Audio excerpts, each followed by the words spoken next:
Okay, so for our final, we did our project on the analysis of North America's historic League of Legends performance internationally, and pretty much why we are not as good as the other regions. Questions we pursued. Our first question was, to what extent is North America worse than other major regions in competitive League of Legends? We chose to delve into this question by attaining North America's past statistics in World Championships and by collecting and examining each major region's win-loss record over each year of Worlds. The next question we wanted to pursue was, does NA's recruiting of players affect performance in competition? And then one of the ways we wanted to tackle this question was by comparing the performance of resident NA players' performance and non-NA residents' performance and determining if they played well or poorly. Another angle we looked into for this question was like pretty much looking at all the worlds as a whole, getting the ratio of imports and NA players, and checking how their performances compared to each other across, I believe, 9 world championships in total. Our three-part plan.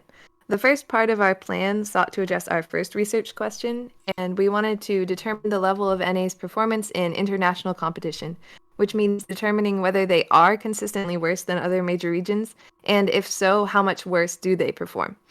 Our plan to answer this question and these questions within it was to compare total wins between the 4 major regions for each year of Worlds. For answering, does NA's recruiting of players affect performances in competition? I'll be looking at determining positive and negative standout players, who we call player of interest, who have competed for NA in Worlds. And I'll be analyzing to see if there's a significant difference between how NA residents perform and how non-NA residents perform for NA teams. And for my part, I'm in charge of determining whether or not North America's performance is significantly improved or not from recruiting pro players who are not North American born. And I'm also going to be comparing the ratio of imports and NA residents to the number of NA wins for each Worlds. Total wins by region. My methods were first using Leaguepedia to compile a list for each year of Worlds containing participating teams from only the 4 major regions. And then with Oracle Elixir, we used that to collect wins and losses for each team for each year. Finally, wins and losses were totaled for each region for each year, and losses were determined not statistically significant or correlated to performance, and they were discarded from the final data set.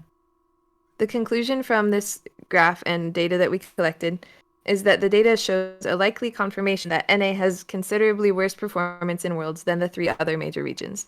This trend also reflects that Korea has most consistently been at the top of performance, with China as a strong competitor, especially in the past 5 years. Within the collected data, EU is consistently worse than both of those major regions, but NA is the most consistently low performing out of all the major regions. There are some outlier years, such as Korea's dip in performance in 2018 and EU's performance as the worst major region in 2021, but these do not disprove our most important conclusion, which is that, based on this data that we collected, NA has consistently been the lowest performing major region in international competition.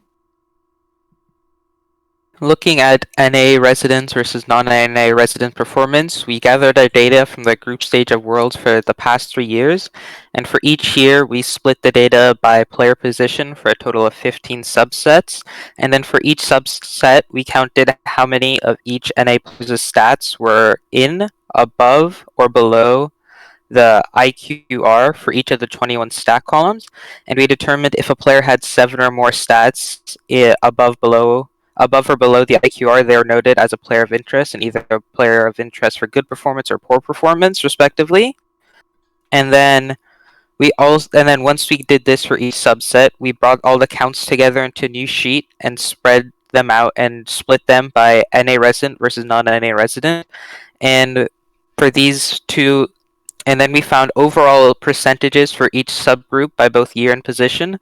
So the two line graphs here are for year, and they show that, for example, in 2020, 60% of NA players were players of interest for poor performance, meaning they had 7 or more stats below the IQR, and The trend here we found is that NA performance as a region seems to be going down as a whole, looking at how POI poor is rising in both graphs.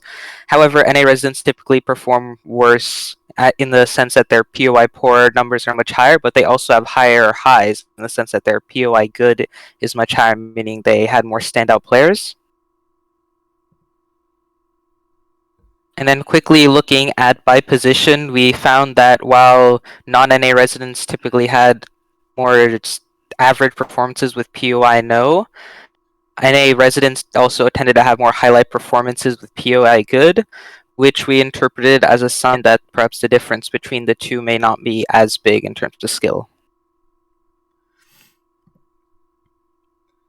Okay, so using data from both Dev's and Alaina's research, for each world's NA representatives, I was able to sort out the players from North America and non-North America.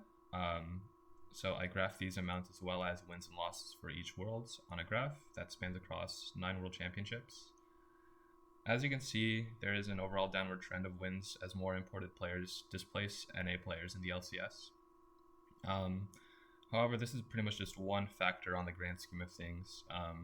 We think there are so many more cultural, qualitative fields of research we could not delve into in this project, which definitely plays a part of these overarching trends we see on the graph.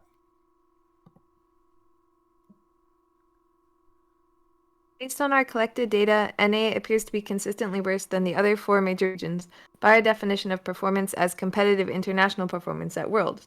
This answers our first question.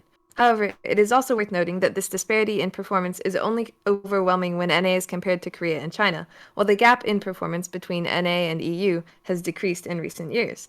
So the disparity in performance between NA and the 3 other major regions is only statistically significant when looking at some of the other major regions.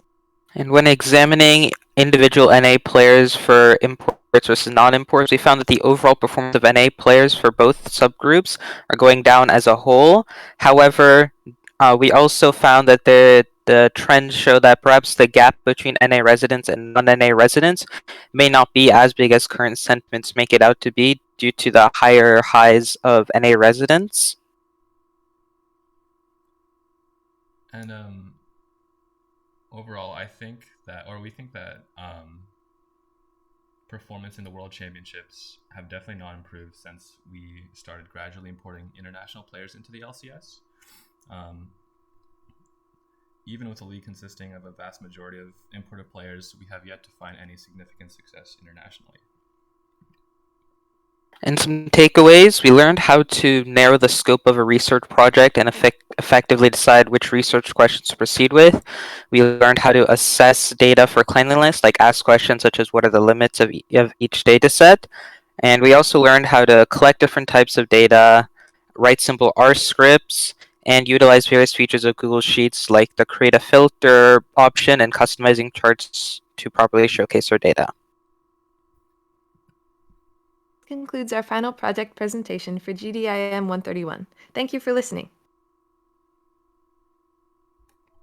Sick. Ooh.